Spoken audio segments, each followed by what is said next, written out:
Y'all, let's clap and let's honor Apostle Dantavius as he comes. Bless the Lord, everybody. I said, bless the Lord, everybody. The praises of Zion is here on this morning. Come on, bless the Lord in this place. Come on, young people, bless the Lord in this place. We are in a position where we can worship God because the church doors are open, the kingdom gates is open. We are able to worship. We are able to worship the King of Glory. See, Carmen was in my message, amen.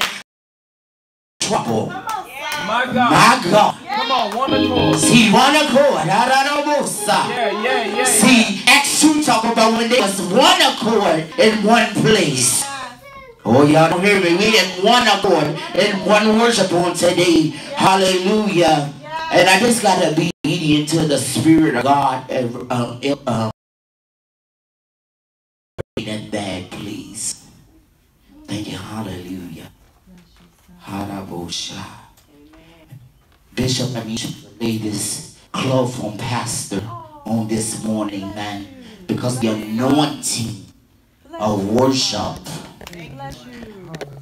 Harabosha. Y'all just pray in the Holy Ghost. I got to be obedient.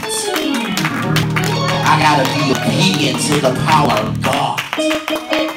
Because this is the day of Pentecost where we came into one accord, into a place where we uttered the presence of God. Beautiful. As he's laying the anointing, I had to be obedient. We as people of God, we talk about worshiping God. But we often assume to worship is something.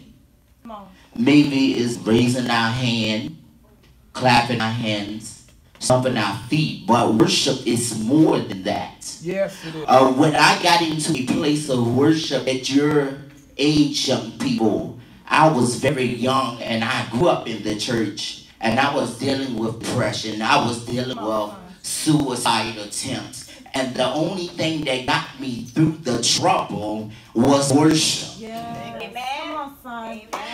Come on. He led me to the scripture when I was younger to Romans 12:1. True worship is what happens when we often offer ourselves as a pleasant sacrifice to God.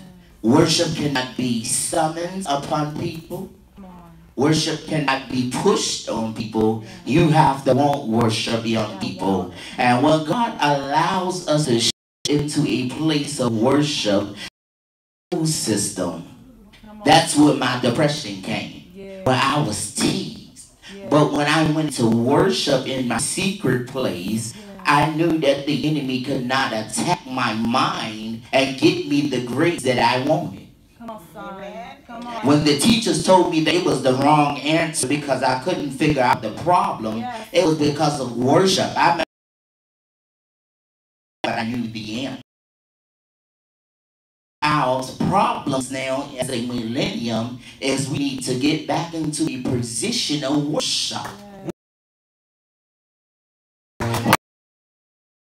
We worship when trouble starts to arise. A position when trouble starts to arise around our friends, that we need to go into a place and say, well, Lord, we need you to be with here, or to move out of this circle and go into a circle that will help me get to my destination. Come on, I'm being real with you. It sounds that we have all this equipment and all of this musical talent that's on TV, but they don't have worship. No worship. No worship. I'm just being truthful on this morning, man. I listen to Nicki Minaj, man, but she don't have a worship. I tell y'all something, when you get into a place that God wants to use you, you start to change your music. Yeah. You start to tune into your spiritual ear, the ear gate. and start listening to people. I might be listening to Nicki Minaj, but God had me to turn the music off sometime and go to Tasha Cobbs and get into worship because there's an accident ahead. There's a problem ahead that I have to get over, but I have to have a spirit and a demeanor of worship to get out of this trouble that's ready to occur. See, some people might not understand, but I battled in the beginning of this month with eviction. And it's because of my worship I didn't lose my mind. It's because of my worship I didn't give up. It was my worship where I went back to my roots. See, we got to go back to the root of worship to bring our young people up. And us as Christians and children of God, we need to encourage others to worship because they have problems in their homes. They're going through suicide attempt now. They're going through the gun violence in school. And the only reason that the enemy starts to come in because there's no worship in place. Well, there's no worship in the house. So us as young people, we have to, if our parents don't worship, we need to worship. See, my mother is a minister, but I had to find my own call of salvation. come on. I had to find my own call of worship because she didn't know. All she knew was this, that, and the third. You better get that done and you better get that done. She didn't teach me worship. I had to learn worship on myself. Self-recalled worship. Oh my God. Hallelujah. It's like opening up that Oreo 8 man. And you be like, well, I hope they got enough cream in it. Or do I want the cookie or I want the cream? So you put yourself in the middle of both of them. So like we're standing here. We're in the middle of heaven and hell. So will you worship heaven or will you worship hell in the time of trouble? Young people, when the school start to give you things, thank you, Holy Ghost, that you can handle, your parents won't listen, what a bullshit. You go into a spirit of worship where God can help you. Come on now. Where Come you on. can Come on. cry out. You may not know how to speak but you can speak, Father, I stretch my hands to thee. No other help I know.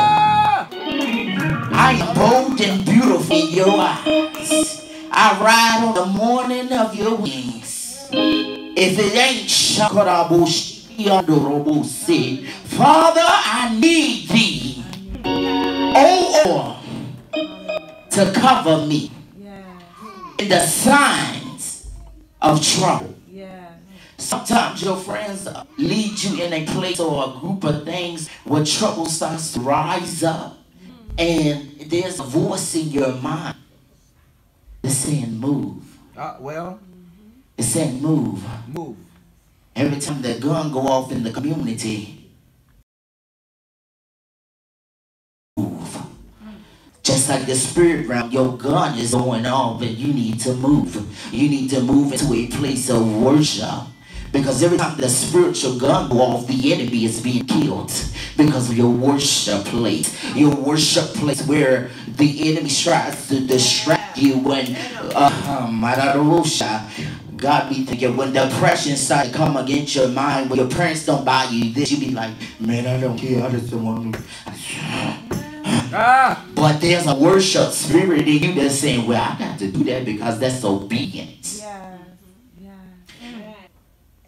Y'all don't hear me, young Minister, people. come on. When things start to not go your way, when your parents tell you to wash the dishes and you wash the dishes, they're telling you for a reason. How to wash away your troubles. You might be mad in the beginning when you wash that first plate or cup. But by the time you finish, you're like, Mama, I'm done. What else you need? Because you ain't forgot and started thinking or singing your song or your favorite rap song. Now we are in a position where we can sing worship.